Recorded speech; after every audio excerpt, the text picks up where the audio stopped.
Good evening, everybody. How are you doing? Welcome to tonight's Periscope. I'm holding my phone because I'm looking at everybody who is joining. Fanny is here straight away. Good evening, Fanny. It's great to see you. The hearts are coming through. People are joining. Good evening, guys. Welcome to tonight's Act on This TV Book Club. It's Wednesday night. We do this every Wednesday. Good evening. Ruben's here. Steve's here. Good evening, Steve. I saw your show reel before in the Facebook group. Good on you. Liked it. Scott's here as well. Good evening, Scott. Nina's here. Everybody's flying in, which is great to see. For those who haven't been on a scope for a while, you'll notice the format's a little bit different now. I don't use my iPod or my iPad or my iPhone to Periscope on. Kim, good evening. We've got a lot more technical than that now, guys. I can give you guys HD video over these. I can give you slides as opposed to me holding them up. I can show you them digitally. Good evening, Steve. John's here as well. John Bullich. Good evening, John. So yeah, I can get a lot more technical and show you guys like stuff like properly, as opposed to like if I want to show you a video, I used to have to like hold my phone up and stuff to the camera on my iPad, which just wasn't ideal. But we've got a lot better now. Victor's here. Welcome, Victor's the first day on Periscope. Good evening, Victor. So it's book club, guys. For those who don't know me, my name's Ross. I'm an actor and a voiceover artist from Manchester here in the UK. Now we've got some people watching, like Tony Rossi, who's watching from Chicago. It says you look twice as good in HD. Thanks, Tony. There you go. We are in 720p, I think. I think we are. I don't think you can go higher than that on Periscope. Tom's here as well. Good evening. And yeah, on a Monday, I Periscope. I do a personal development Periscope called Motivation and Mind Hacks. It applies to the acting industry if you're an actor, because a lot of people on this scope are actors. But it applies to you regardless of what you do. If you want to just get further in your life faster and have more success, come and join us every week. You don't have to be an actor. And on a Wednesday, I do a book club. Okay, so for January, we do a book club once a month. We do it 4 times during the month, but we look at one book per month.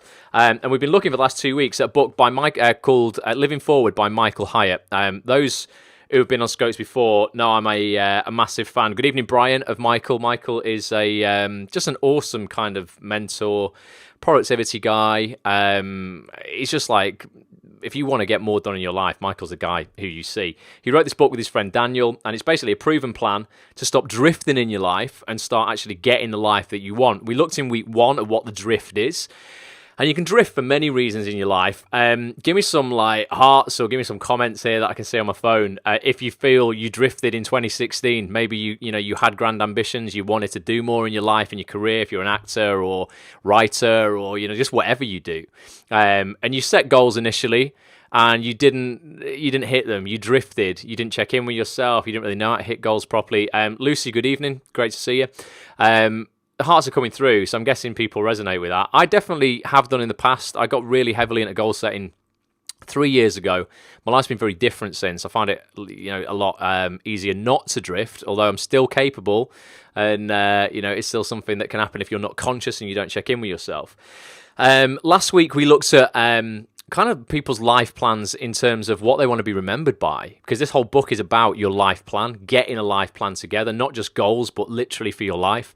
And we did an awesome exercise where you had to write your own eulogy. I don't know if anybody did that, but effectively it would be what is said about you at your funeral by your friends, your family, as if everyone who's in your life now is at your funeral. It's not looking at it in a very morbid way, going, oh, I'm going to die anytime soon, but it just helps you to focus on what you actually are doing now whilst you're alive and what you want to be remembered by. So we looked at that. That was an interesting exercise. The book then goes on, guys, to actually look at how you... probably one of the most clear pictures I've seen on a scope says Shex. There you go, Shex. We're tearing it up. We're doing some good stuff tonight, technology-wise. But yeah, the book goes on to just kind of look at how to set each area of your life into a specific kind of, a goal for that area of your life. And we've done loads on that. We did loads in December, didn't we, on goal setting. This book goes into a little bit more depth, but it's very, very similar. Tony says he can't die yet, not until he's attended an act on this meet up in person. Exactly, Tony, you do have to do that. So I didn't want to recover kind of goal setting and stuff tonight because we've done that. If you want to learn more about how Michael goes about setting, a more of a plan for each area of your life, from finances to your career, to your friends, your family, your relationships, your physicality, your health, get the book and read it. But there is one exercise amongst that I wanted to focus on tonight that you can do once you've set those goals. It's something that I've never looked at before. It's something I want to implement into my life this week. I've only read about it today, and I want to share it with you guys. And ultimately, It's about how you can plan your ideal week. All right. So I'm going to jump into some slides, and then we're going to have a look at how you can do this. I think it's a super fun exercise, and it's something that's going to help you get clarity and be more productive. Ultimately, I think it's really going to help me. I looked at it before and was like, yeah, I want to use this because I think it's going to help me have direction and clarity on the days where I'm like, what do I do? What am I supposed to be doing today? Okay. Before we start, I'd massively appreciate it if you guys would click the 3 dots next to the little man icon at the bottom of the screen. And then share this on Facebook or Twitter or just wherever your tribe hangs out, because I think it's going to be valuable to just anybody who tunes in. Like I say, you don't have to be an actor. It really doesn't matter. You could be a plumber, you could be a doctor, you could just not have a job. This would still apply to you in your life if you actually want to get a job or you want to have some success in your life. Thank you, Fanny. Thank you, Brian. Already shared on Twitter, says Steve. Massively, massively appreciate it. So yeah, get that shared out, guys. Would really appreciate a bit of support on that. What I've done is tonight I've copied out parts of the book for you into these slides. So rather than me just read it, you can kind of read a little bit with me. So this is Michael's words, not my words, all right? This is what Michael said in his book. But I thought rather than me just read it and it'd be a bit boring, at least you can see some slides here tonight. So he starts off and goes, look, you have a choice in your life, right? You can either live on purpose, and if you can't see this slide in big, turn your phone on sideways, by the way, turn it landscape and the picture will blow up for you. You can either live on purpose according to a plan that you've set, right? Or you can live by accident, reacting to the demands of other people. Okay, the first approach is what they call proactive, obviously. The second is just reactive. Okay, so you're just reacting to the shit that's going on around you, and you don't have any control, kind of over your life. You don't have a plan for how you're going to actually get the success that you deserve, and that you no doubt crave. Okay, these steps are foundations to help you turn your side hustle into your everyday hustle. So your side hustle right now might be your acting career, because you've still got to do a 40-hour-a-week job or whatever to support your children and your spouse, but you really, really want to be working full-time as an actor. Now, I know you can't just leap from one to the other. There's a point where you've got to kind of take that leap. Steve says this is him, but we want to get you guys a plan for your current side hustle in order to turn it into your everyday hustle, okay? It will take hard work, like Michael says, but trust me, it will be sweeter than any promotion given to you by somebody else, because you will have done it yourself. I tell you, nothing felt better for me. I used to work in a shop. Oh God, when did I leave? 2006, 7. But it's got to be getting on for 10 years ago now. And I'd been there for 11 years. So it took me a decade to actually realize that I needed to jump. I needed to get out of that job that was my everyday hustle and focus on my side hustle at the time, which was acting. And also I was doing a little bit of kind of web development on the side as well. I knew I wanted to create a platform for actors. I've now done that, actonthis.tv. Go check it out. But it felt so good when I got to the point where I could sustain myself purely through my acting gigs or my voiceover gigs, and I didn't have to go into that shop and sign in on the book where you're a little attendance thing, go, yeah, I was here on time working for somebody else, being told when I could have my breaks, having to throw the rubbish out, having to deal with idiots who were just like treating me like shit in terms of the customers who would just come into the shop and treat me as if like I'd made the product that they bought that was faulty, and like just go off their head at me as if I made it. It's like, well, I didn't make it, mate. I just sold it you. But people would just treat you terribly, and I knew I had to get out of that environment. It was just not healthy for my state of being. It wasn't healthy for my bank balance. It wasn't healthy for just fulfillment and my life in general. And Michael's right when he says it will be sweeter than any promotion given to you by anybody else. Steve says he resonates with that so much. Steve, hang in there, mate. Like, seriously, you've got to put the hustle in and be committed. When you're going home at night after a hard day's work, doing work for somebody else, you're definitely probably going to be ready to chill out, relax, watch TV. You've got to put the hustle in. They're the hours that you've got to work. You didn't love the customers who blame you for things that weren't your fault. I hear that, says Tony. Yeah, Tony, I'm sure you get that as well, mate. I know Tony does quite a lot of promotion work and stuff like that. I'm sure you get stuff like that. So moving on to the next page of the book, it says, sure, you can't plan for everything, guys, all right? Things happen that you can't anticipate, and that's just life, innit? You just can't. But it's a whole lot easier to accomplish what matters most when you're proactive and you begin with the end in mind. So last week we looked at the real end, like literally your eulogy, your funeral, going, how do I want to be remembered? What do I want to be remembered by? What do I want to have done in the world? Scott's been in resale for 12 years. It's horrible. It's worth the hard work for the reward you will get. Scott, you gain, man. You've got to hang in there, dude. And you work to get yourself out. You can crawl out of that hell 1 inch at a time, pal. I did it. It took a decade, but man, I've never been happier in my life. And also, you know what, mate? I've never been more secure and stable in all areas of my life. Fulfillment, finances, work, relationships, my physicality, because I've got time to do all the things that I need to do. Sometimes I still feel overwhelmed, admittedly, but I'm not having 8, 9, 10 hours, eaten up in my day building somebody else's dream, which is frustrating when you can't work solely on your own thing. But use those hours when you get home to really hustle, and begin to build a future that isn't reliant on your boss. Effectively, you want to obviously become your own boss. So Michael says one of the ways that he does this is by creating a document that he calls My Ideal Week. And this is what I want to look at with you guys tonight. Okay, he says he was first introduced to this concept by an author called Todd Duncan in a series of audio recordings he made that were eventually became the book Time Traps, Proven Strategies for Swamped Salespeople. Don't be put off by the salespeople thing in that. Unless you are a salesperson, the book applies literally just to anybody who just wants more time in their life, okay? Just points out, I looked at it on Amazon before. If you go on amazon.co.uk or amazon.com, you can actually look inside the book before you buy it. Read a few pages. It seems like it's applicable to anybody. It works out about £8, I think, in the UK. We can get it on Kindle even cheaper. It might be a book you want to check out. It says the idea is similar to a financial budget. The only difference is that you plan how you will spend your time rather than your money. And like a financial budget, you spend it on paper first. Now, what I want to do, I actually photocopied the book before to show you this, Michael's ideal week. One of Michael's clients' ideal weeks. It's in black and white. It's not going to be massive for you if you're on your phone. But like I say, turn it landscape. If you're on your iPad, it'll be absolutely fine. But it's not a huge picture. But I've blown it up as big as I possibly could. And this is what it looks like, guys. Okay, so I'm going to get the... Todd Duncan is great, says Tony. He sells by helping people he cares about. Nice one, there you go. Well, that's one way to sell, basically. If you can help people, you're going to sell, Tony. Definitely. So like I say, I know it's not massive, but I'm going to read you through. I'm actually going to pick up the book now and read what Michael says about this section in the book. I'm not going to be able to read your comments for a few minutes, guys, just while I do this.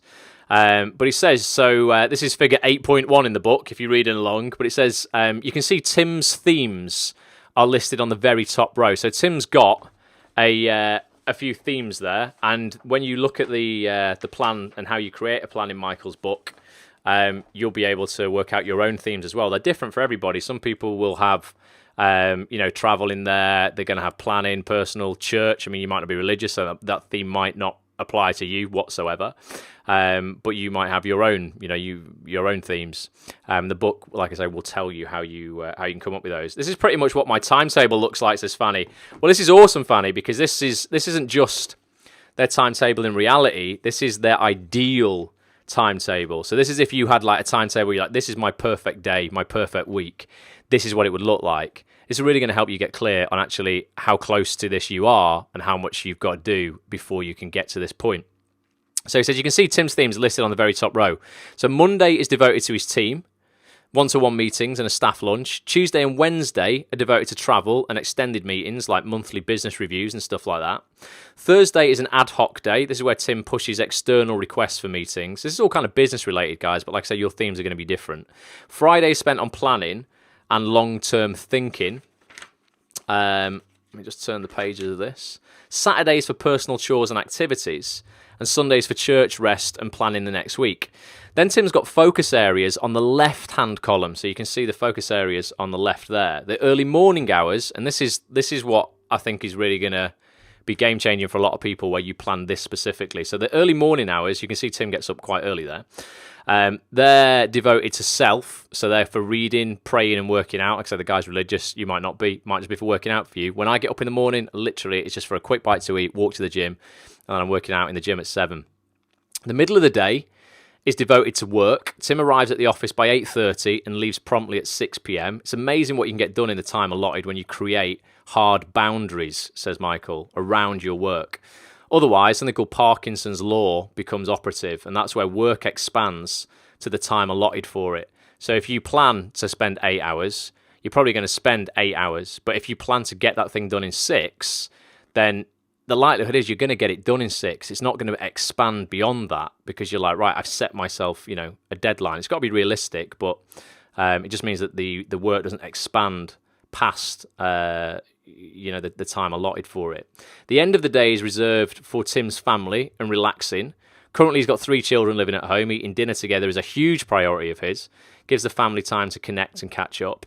He and his wife then enjoy reading for the last 30 minutes of the day. So the guy's getting to bed pretty early, isn't he? Because he's got to get up at what time's he getting up there? 5 o'clock?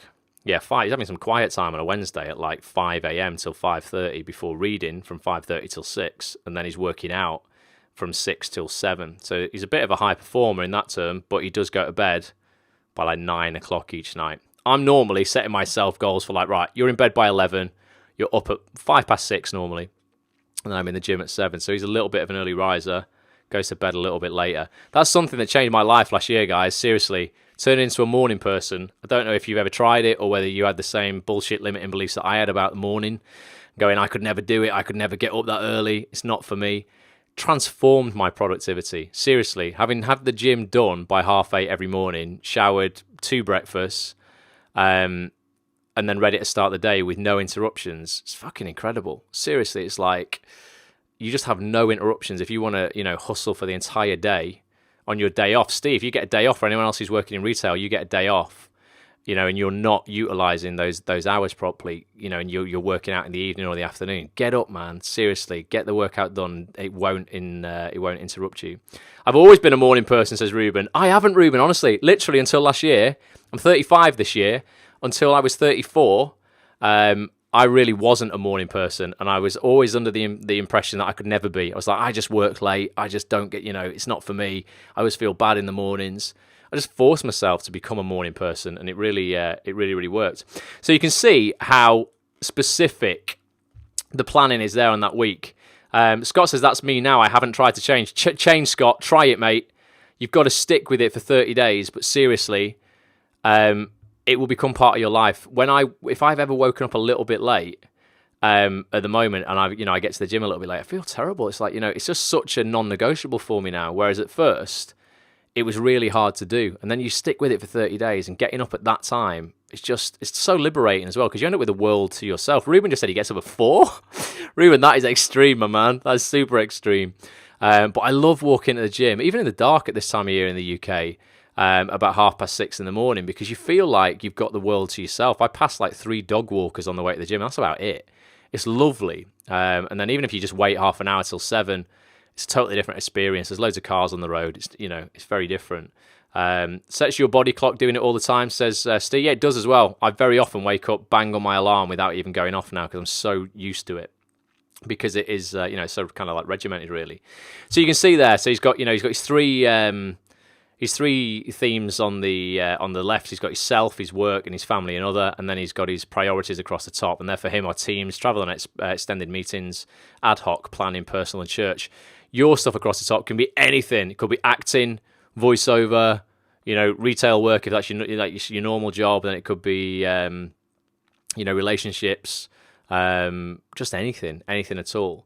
But I'm going to give you guys a spreadsheet for this in a minute, so you can create one of these yourself.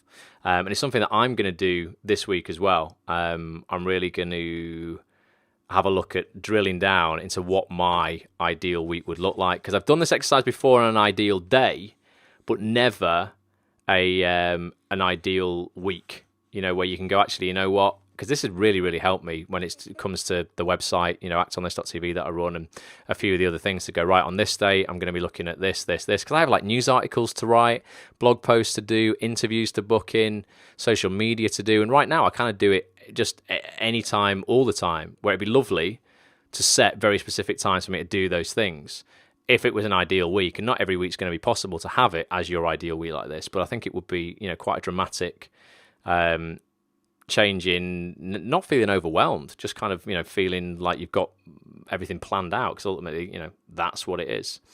So Michael says here, note that activities contributing to Tim's priorities on his life plan are shaded light grey. Those not related to his priorities, remember those priorities are the things across the top, guys, are shaded dark. So the things that are his priorities are light grey, the things that aren't are dark, and those that could be either are white. The diagonally lined periods are simply not scheduled and represent margin. So they're like, that's just time either side, where if he needs to, eat into that, he can do. And Michael says, this scheme is admittedly subjective, but it enables most people to ensure they are working on what matters most, which is absolutely crucial. To use this tool, we suggest that you map out your own ideal week. You can either download our Excel spreadsheet, and I'm going to give you the web address for that in a minute, but it's livingforwardbook.com. If you've not already got this book, just get it, guys. Seriously, it's great. livingforwardbook.com. Or you can start from scratch and just create your own. He says, but once you've created your ideal week, you can use this document as a basic template for planning. It's also helpful to give it out to your team if you've got one, or your assistant, or anyone else that you're working with, because then everyone's got the same expectations and are working towards the same goals. He says not everything can be shoehorned into this template. However, having this document will better enable you to accomplish what matters most. So I'm going to show you what you can get from livingforwardbook.com.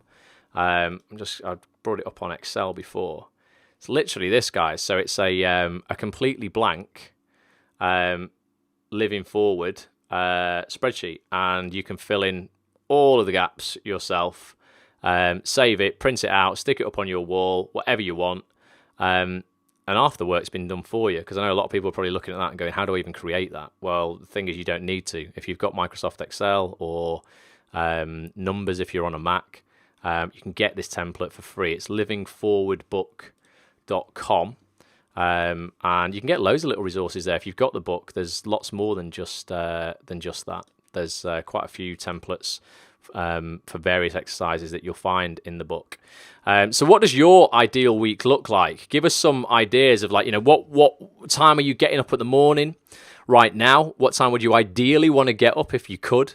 And what would you do in those first few hours? Then what would the remainder of your day look like? And then, what you're going to do in the evening. I would suggest a lot of people, you do the majority of your stuff in the day work-wise, and then you can, like Tim did in his plan, kind of relax and spend time with the family and friends and stuff in the evening. I'm a little bit different because I do stuff like this, so I end up kind of working some evenings, although it's not really work, is it? It's just hanging out with you guys. Balancing's not easy, says Pat. No, it's not, absolutely, but that's why we're looking at this. Fanny says, surely your ideal timetable will differ from what you need to do. Yeah, but what we're doing, Fanny, is the reason behind this is going, right, this is my ideal week. And then you can look at your actual week and go, right, okay, what areas am I, that I would love to spend time on, am I not spending time on? And how can I adapt to that? We're all friends here. No work, says Steve. No, it's not like work. It's just like coming on and having a chat when we do these Periscopes. But yeah, it's about figuring out, where you are right now, and doing your ideal week is where you want to be. So you would go, if I had everything that I needed and I wasn't under any time constraints and I had all the money that I needed or whatever, what would my ideal week look like? And I'm not talking about, I'm going to go out and I'd lie on the beach all day, I'd fly my private jet here, I'd do that. We're not talking like, fantastical, delusional. We're talking like realistic right now. What would I do? And if you are an actor and you're not spending enough time in your acting career, how could you schedule that in? Waking at 4 till 5 on days off when I'm traveling for work, I sleep when I need it. Yeah, Ruben, you travel a lot, mate, don't you? So Ruben's based in the States, but he's always traveling in and out of Europe and all over. So I guess your body clock's kind of screwed a lot of the time in terms of, setting a specific time because of jet lag and stuff. I have massive respect to you for just being able to, carry on with all that. I think that's great. For me, it took a long time to adapt from going to bed very late and getting up at like 10 or 11 to then actually going to bed at a very strict time and then getting up, at a very early time for me. It's having that discipline to get to bed that I find was the thing that was hard initially. I'd like to try and get up early and go to the gym. Would get you in the right frame of mind. Scott, seriously, it does, mate. Scientifically as well, because I do a lot of kind of science-based stuff, particularly as guys, and it still applies to women as well. We have on waking more testosterone than at any point in the day. So you're strongest upon waking. And studies have shown people who do strenuous exercise before 8 o'clock generally feel a lot better. They have lower levels of what's called visceral fat. Now, you can be slim and still have high levels of visceral fat, and that's the fat that's around your organs that's really bad for you. So you can be slim and still have that. People who do strenuous exercise before 8 a.m. on a regular basis generally have lower levels of visceral fat. You're going to feel better because there's going to be more feel-good hormones running through your body. And trust me, it just feels great to get out of the gym at 8:30 at the latest and then go, right, the day is mine. Let's seize it. No interruptions. If I'm on my day off or whatever, if you work a regular job, let's just kill it. Let's just put everything we can into the day. And, we not have those interruptions. Because I used to hate it when I get to mid-afternoon at like 2 o'clock. I'd be like, right, I've got to go to the gym at 5, so I can't really knuckle into something or get really, really stuck in and absorbed. It's so much easier when you've got it out of the way. Brian says you're on the money there, Ross. Pat says it's quite. He's just in the. So what are you, Pat? You in the transition between? I'm going to come on the camera for a minute so I can actually see you guys. Well, you can see me as opposed to just a slide. So what are you doing, Pat? You're transitioning between retiring. So you're working, but you're aiming to retire, and that's when you're going to spend more time on your acting career. Because that transition is effectively kind of like what I ended up doing, moving from retail and a full-time job. I was kidding myself as well that whilst I was in that job, I could actually have an acting career. Don't really know what I was playing at, but I was justifying it to myself somehow. And then, one day I just, I'd built up enough of a career to go, right, I'm at the point where I feel if I jump and I just give up all regular work that I can put even more into my acting work and hopefully something will pay off. And it did, but I don't think it was a fluke. I've seen it happen for a lot of other people if you've got the foundation there to support you. I said it's hard adapting. It's hard on the body, mentally. Yeah, it is, absolutely. Definitely. It's the hardest prison to escape from is the one in your head, Pat. Absolutely. So if you hold yourself hostage there about going, should I, shouldn't I, super difficult, and it takes its toll on you. I had that battle for like probably a year before I actually jumped and left. But you're doing everything right. I mean, I've seen you, Pat, go from having literally kind of like nothing to a top show reel now. I don't know where you're at with agents and stuff like that, but I know stuff's happening for you. It's what I want to do. It just scares me financially, says Steve. It's shit scary, Steve. I mean, ultimately, that's just the reality of it. It really is. But in my head, I was like, right, I was earning so little, mate. It was like, this was going back 10 years as well. So it was like minimum wage. I was probably earning 13 grand a year. And I went, right, I'm going to lose that, but I am going to gain 40 hours a week. And I broke it down into what I needed to earn each day in order to keep that wage that I was on. But I wanted to earn that doing something that I really enjoyed way more than working in that shop, which was nothing to do with the acting industry. And initially, I just looked at jobs within the acting industry that was like, you know what, even if they're not acting, it's going to keep me still on point ever so slightly towards what I want to do. And I ended up finding myself working for a casting director. And very quickly, I was earning twice what I was earning in the shop on a daily basis, which meant I didn't actually continue to work those hours. It meant I could half my hours. So I was still only earning the 13 grand. It's not like I went, right, because I'm earning twice as much, I can, I'll now work 40 hours a week and I'll get 26 grand. I went, no, I'm happy with the amount of money. It's fine. But I'm going to cut my hours in half, which then gave me 20 hours to work on my acting career. My home is now being taken over. I'll miss that comment. Whatever you said, someone said my home is now being taken over. I don't know what by. Write it again. Let me know. But there comes a point, guys, where like I wouldn't recommend anybody just jump ship with no financial security or anything like that. I built up a bit of security in the background and kind of made that transition quite easy. There was still a point where I had to leap and just have the faith that the fear would fuel me to get something done, and it did. But there's got to be a point for everybody where it's like, right, enough is enough. Set yourself a deadline, set yourself a goal to work towards it, and commit to it. Just commit to it.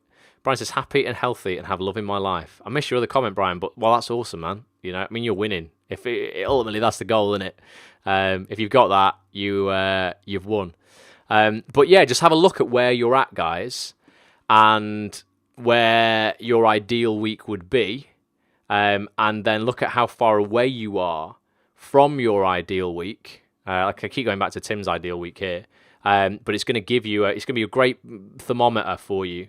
What made you take the leap? Was there a specific pain? Ultimately, Tony, I'll tell you exactly what made me take the leap, mate. Couple of things. Going back to 2006, my old man died. I mean, that was a massive shake-up in my life. You know, it literally happened overnight. He was only 60 years old. And at the time, I was like 24. And I was like, right, you know, I hope I'm going to live a lot longer than that. But if I didn't, I'm nearly halfway through my life. And my life had been fine. Nothing super tragic had happened. I'd found out I'd got this eye condition as well, which meant I was losing my eyesight. It's still a massive, massive factor in my life. It motivates the shit out of me to get stuff done because, you know, I know I might only have 10 or 15 years of sight left. I'm only 34 now. Scary as hell, but it's something that I try not to worry about at all because I don't know what's going to happen in 10 or 15 years. I don't know if I'm going to still be here in 10 or 15 years, mate. So I don't know if there'll be a scientist who comes along in 10 or 15 years and goes, right, we can fix that now. Or whether something else will take me out before that. I don't know. But I didn't want the regret. So that's what Steve's saying here. He didn't want the regret of doing it later on. Yeah, I've seen regret in a man's eyes only a couple of times, like real regret, and it's super poisonous. It's super poisonous.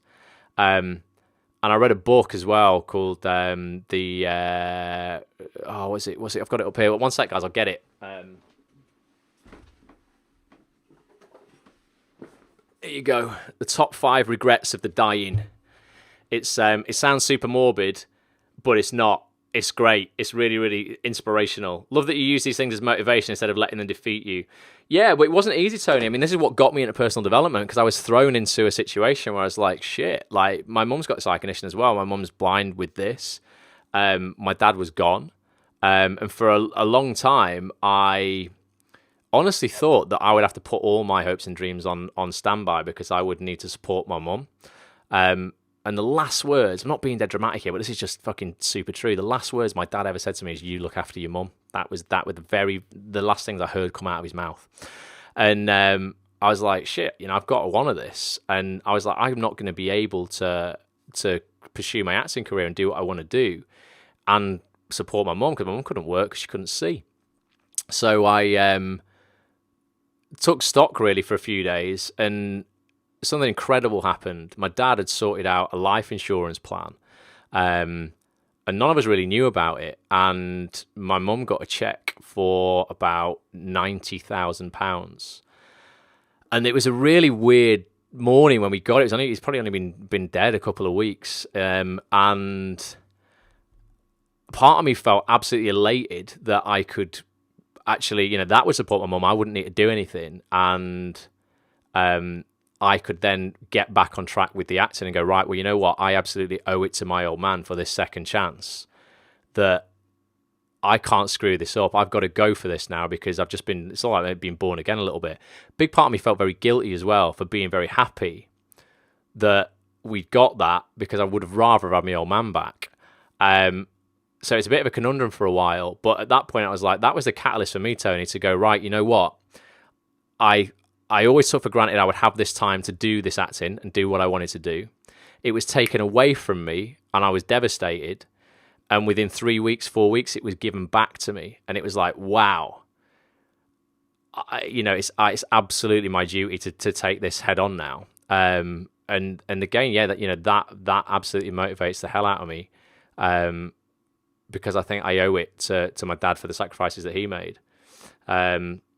Thanks for being so honest, says Brian. Totally honest about it, Brian. Yeah, I spoke about it a few times, but it's just facts. It's just just what happened. And if it can inspire other people, then even better.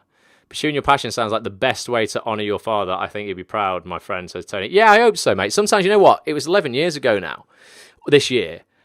And I often think, wow, what had if he came back, I don't know if anyone here has lost people and you think, I've done so much in those 11 years. If he came back, for just one day and was like, what have you been up to? I feel like I just have no idea where to start. It's like, where do I begin? I feel like I'm just nothing like the person that he knew when he was here. So I hope he is watching somewhere and he can witness all that. But I feel I've grown a lot. A lot of people can resonate with that. I certainly can. So thanks for sharing. Cheers, Steve. That's awesome, man. So have a think. I mean, the scope tonight, guys, super, super simple. It's all about your ideal week. What does your ideal week look like? Because the beautiful thing is, if you're on this scope right now, you are alive. And you should be living your ideal week. Thanks, Ruben. And if you're not, we need to start working towards what your ideal week looks like. And what you can do is you can go to Michael's site, guys. I'd recommend this, even if you've not got this book and you're just reading along with it for book club and just going through the bits that I'm doing on the book club. There's one more of these book clubs on this book next week. You can go and download that template I've shown you from Excel at livingforwardbook.com. You can buy the book on there as well if you want, but there's some bonuses if you do buy the book. Michael gives away loads of cool bonuses if you do buy the book. All you need to do is go to Amazon, buy it, and then you copy and paste your Amazon transaction number into this website, and then it'll automatically email you the bonuses as well. But you can download in the resources section the templates that I've shown you for tonight, not just for Excel, but for quite a few different platforms as well. So if you use something called Workflowy, or if you use Evernote, or if you use Numbers or iWork or whatever on Mac, there's templates for for whatever platform you're using. So he's super generous, I think, for giving that away. It obviously makes the book a lot more useful because you can actually implement everything that it's teaching you. I want to end on this. This is a cool little quote. I always like to do a little quote. Richard Cushing, I think he was like the Archbishop of Boston, I read before. But he says, always plan ahead. It wasn't raining when Noah built the ark.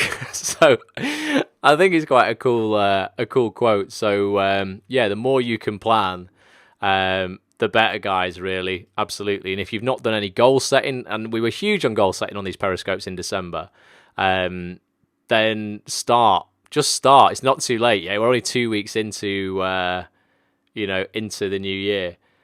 Who's this? Rihanna is that says loves that quote. It's good, isn't it? I like a good quote, Rihanna. I'd love to whack a quote in. But yeah, get yourselves over to livingforwardbook.com, guys, and check that out. And I'd love to hear in the Facebook group all about your ideal week, what it looks like for you. If you're not part of the Facebook group, and particularly if you're an actor, if you're not an actor, there's probably not loads of point in being in the group because it's all about acting, but facebook.com/groups/act on this TV, and you can check it out. Brian says he loves the quote. Thank you, Brian. Like to choose a good quote now and again. So let us know. I mean, do you think that's useful? Do you think it's something you're going to try? You're going to plan your ideal week, even if it's just once for an exercise, to just see where you're at as a bit of a barometer, to see if you're on the right track right now, how far away you are from your ideal week. I'm going to do it. I think it'll really help me because, like I say, for me, I want to plan out what I do on different days because I do a Periscope on a Monday, a Periscope on a Wednesday, I record a podcast on a Friday, but then I do all the podcasts and TV interviews on actonthis.tv, articles, news. Sometimes it gets a real mishmash for me. And I want to kind of get more clarity on that. It says, Steve says, give anything a go once. You only live once. You do only live once. Absolutely. 1,500 people in the UK and way more in the US. But 1,500 people in the UK don't wake up each day, guys. So be grateful even when you wake up each day that you're not one of those 1,500. When can you put that plan? Oh, what are you saying there? Oh, there's loads. There was loads of comments and they all started fading away. Pat, I noticed you put a comment out. Rihanna says, I'm crap at planning, but I'll give it a go. Give it a go. Seriously, because half the work's done for you. Literally, half the work is done for you. You're going to get from livingforwardbook.com this spreadsheet. So you don't even really have to think about it. You just have to literally fill it in. It's not like if you had to create that, I'd understand and go, yeah, you know what? It's quite tricky, but you don't. Michael's already done that for you. So what you're saying, when you're putting that planner out, did you say, Pat? I missed half of that comment again. But yeah, livingforwardbook.com, and you can get that planner straight away. And if people do create one, post a screenshot of it in the Facebook group, That'd be cool. I'd like to see what you what you want to do. And for those who wanted to be a morning person and never thought they were, or capable of it, or would be capable of it, trust me, try it for 7 days. You won't go back. It took me 34 years to get the guts. Well, not the guts, but just to get the belief that, yeah, I could do it. I was kind of forced into it. I've done it for a year now. Totally transformational. Being a morning person is just the way forward, man. Seriously, it's good. So I'll be back on Monday, guys, for a Motivation and Mind Hacks Periscope. Join us there. If you're not subscribed yet, then you can swipe up or left, or depend on your device, and you can subscribe. My username is @RossAGrant. Every time I come live on a Monday or a Wednesday, you'll get a notification, so you can jump on. If you're in the Facebook group, I generally post in there as well to warn people that these are happening. And I look forward to seeing you on Monday. Don't know what we're going to be talking about yet. If you've got any suggestions, tweet me @RossAGrant. Leave those in the Facebook group. Love to hear suggestions. And on Friday, if you're not subscribed yet to the podcast that I put out on iTunes, go and do that, please. I think you'll love it. How long did it take you to get into the mindset of becoming that morning person? Honestly, Scott, I threw myself into it because my friend had a baby. My workout buddy had a baby, and he was like, I don't think I can get in the afternoon anymore. I've got two children. I'm going to have to go in the morning before work. And he starts work at 8 o'clock. And I was like, man, no way. That isn't for me. I'd normally stay up till 2, working on the website or something like that. And then I'd get up at like 10. And I went, no, you know what? I'll try it. Because I didn't want it. Because I knew I'd get a better workout if I worked out with him as opposed to on my own, because he's much bigger than I am. So I just tried it, and the first day was horrible. I mean, it was awful. First day was just really bad. Second day, I felt still very, very groggy. By the end of week 1, I was so pleased that I'd done 5 days on the trot in the morning, and I began to see the benefits of actually the time that I clawed back because I didn't have any interruptions during the day. By like week 3, I was like, this is it. And what was easier for me is I started in the summer as well, Scott, so the mornings were light. It was like light at 4 a.m. It's much harder in the winter when I'm walking out the gym now in the hail or the snow or the rain. It's pitch black and the wind is blowing. But I'm so into it now, it's non-negotiable. It's like, this is just what I do. And if the wind's blowing and it's raining, you know what, it just wakes me up, makes me up more. I'm more alert when I get to the gym. I've met people in the gym at that time in the morning that I never would have met otherwise. A lot of old people as well. OAPs go to the gym in the morning. They just do. It's like they just don't need sleep or something. And I've got top mate at the gym now, Bert. He's 84. Man, the knowledge that guy has got is just incredible. Getting past that moment of this isn't working is key for new habits. Yeah, it is. Habit gravity will, if you go to actonthis.tv, this applies to everybody. And if you can go into the top menu and just search in the search bar for habit gravity, or just habit actually, because it'll bring up all the articles I've written on habits. There's a great article that talks to you about something called habit gravity and escape velocity. And it's how you can be aware what's going to happen to you when you're trying to create a new habit, because habit gravity is going to be with you for the first part of it. You're going to be enthused about it. It's a bit like buying a new gym kit and going, right, I've got my trainers, I'm going to train, all this sort of stuff. And then you will hit a point of not just active resistance, but active resentment, okay? By like day 7, 8, you're going to resent that new habit. If it's a gym one and you're like, oh, I've got a pain in my shoulder or pull my back, oh, it's no good for me working out this early, I'm tired, all this sort of stuff, you're just going to come up with excuses and then you're going to drop off. If you stick with it till like day 24, 25, you hit an area called escape velocity, and by day 30, I promise you, it's just part of your life. If you don't do it, you will miss it. But you've got to get through the active resistance and that active resentment before you can hit escape velocity.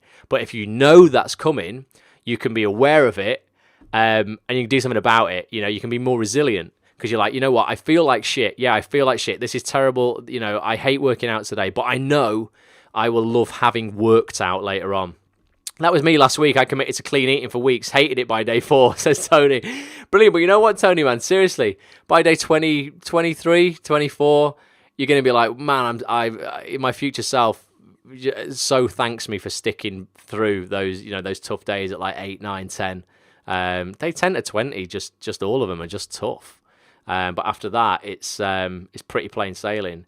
That makes sense to me, says Brian. Seriously, yeah, you know, I've put it into practice. I've tried it with a few things, not just the gym. And it does work. Like, seriously, it works, but you've got to be aware that you're going to hit that active resistance and resentment, and you're actually really going to despise doing the thing. You're going to get angry, like, I don't want to do it. It isn't working for me. because your mind is like, don't get up, Brian. Stay in bed. It's lovely and warm. Oh, you hurt your back yesterday, didn't you? So you better just stay in bed. The fact that you're working out your biceps and there's nothing to do with your back, you just talk yourself out of it if you're not careful. So you've got to stick with it. But you will do. You'll get there, and it applies to all habits that you're making in your life. Yes, says Brian. So I hope that's been useful. Yeah, the podcast that I do on iTunes, guys, is called 5 to Thrive. But you actually search for Act on This TV, all one word, Act on This TV, all one word. Subscribe. There's like 27 episodes of it so far. I put an episode out every Friday with a very specific topic, something you can implement into your life that week that's going to just improve your life in some area. So check it out. It's got 5-star reviews. People are loving it, but obviously I want more people to listen to it. I want to have more impact. So if you can, leave a review. If you can share it, please do that. But Act on This TV on iTunes or on Stitcher as well. If you don't have iTunes, you can go to stitcher.com and listen to it on there, or even on SoundCloud as well. So check that out. So appreciate you guys. Thank you very much. I'll be back on Monday for some motivation and mind hacks. No idea yet what we're going to be talking about, but I'll leave you with that. Look forward to. Have you got something with Kath Tilsley? Right, so I've not heard back. So yeah, I want to do a video interview with a couple of the Corrie casts. For those in the UK, you'll know what Coronation Street is. For those who are abroad, Tony, you've probably heard of Coronation Street, man. I'm going to get two of the characters on from Coronation Street to talk about their career.